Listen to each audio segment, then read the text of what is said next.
111 degrees Fahrenheit in Montana, 109 in Utah. A heat dome that stretched from the Mexican border to Idaho, pushing temperatures to levels that human beings were not designed to survive without shelter, air conditioning, and access to cold water. More than 25 million Americans under heat alerts this week, and the forecast models say the worst of it has not yet arrived. But beneath the baking surface of the American West, something else is happening, something that meteorologists are not tracking, something that the heat dome advisories and the wildfire warnings and the cooling center announcements have not mentioned once. Something that connects the record temperatures searing Montana and Utah right now to the fault system that scientists confirmed last month is at its highest stress level in 1,000 years. The connection is not obvious. The science behind it is real. And understanding it requires following a chain of physical consequences that begins with the heat you can feel on your skin and ends with the ground shifting beneath your feet. Start with what a heat dome actually does to the water beneath the ground.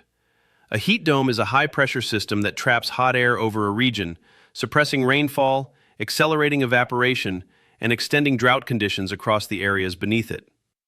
In the American West, where drought has been the dominant climatic condition for most of the past 2 decades, a heat dome does not arrive into a well-watered landscape. It arrives into a landscape that is already stressed, rivers running low, snowpack depleted, reservoirs below capacity.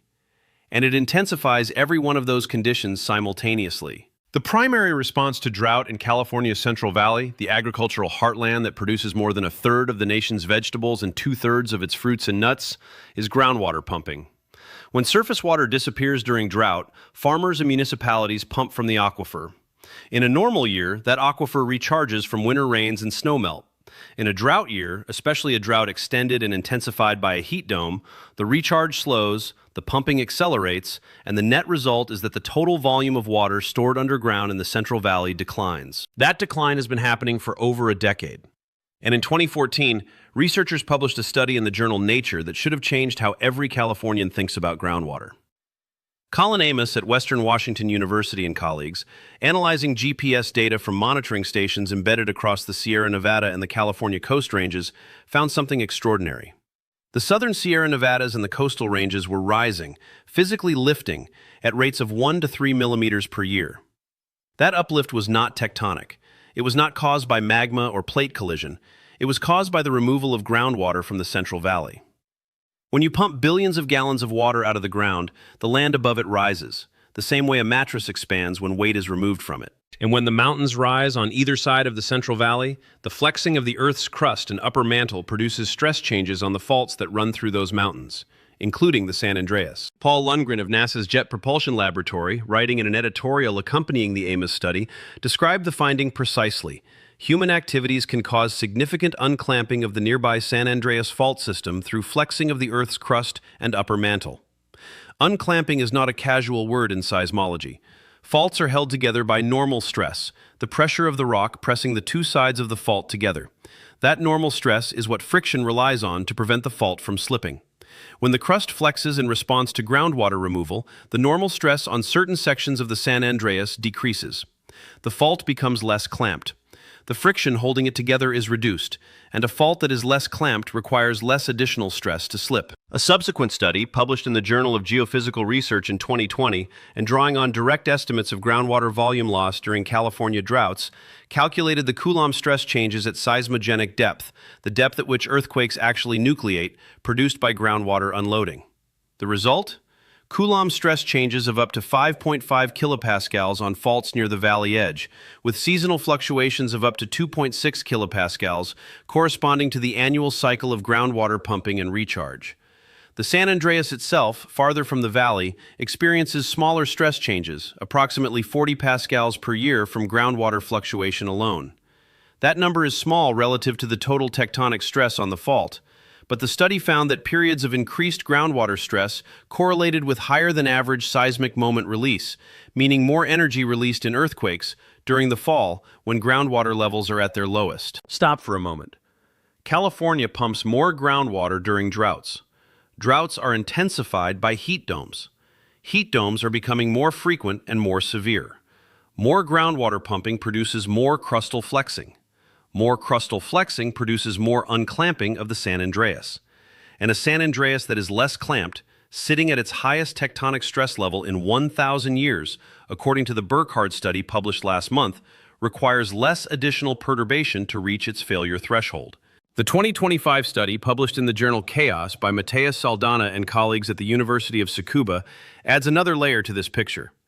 Their research examined the relationship between solar heat cycles and earthquake activity, finding a statistically significant correlation between high solar heat periods and elevated seismicity rates in some regions.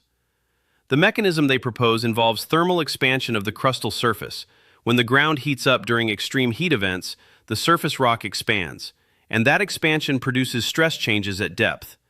The effect is small, but on a fault system that is already critically stressed, the difference between the stress state at which a fault holds and the stress state at which it slips can be measured in amounts that small-scale thermal effects can actually influence. The USGS has historically been cautious about the relationship between surface weather and earthquakes, stating on its website that there is no such thing as earthquake weather in the traditional sense, that earthquakes are equally distributed across hot, cold, rainy, and dry days at the timescale of individual weather events. That statement is accurate for short-term weather. It addresses the question of whether today's temperature determines today's earthquake risk, and on that timescale the answer is no. But that statement does not address the research on groundwater depletion, crustal loading, and thermal stress, which operates at longer timescales, seasonal cycles, multi-year drought periods, decade-long depletion trends that compound quietly in the background while the USGS website displays its daily seismic alert level. At those timescales, the evidence for climate and hydrology influencing seismicity is no longer speculative. It is published in Nature, in JGR, in peer-reviewed literature from NASA and multiple universities. The question is not whether weather causes earthquakes. The question is whether a decade of drought, accelerated by an extreme heat dome, loads the fault beneath your feet with stress it would not otherwise carry. The answer to that question is yes. The heat dome that arrived this week is not going to directly cause an earthquake. That is not the claim. Weather does not schedule fault ruptures.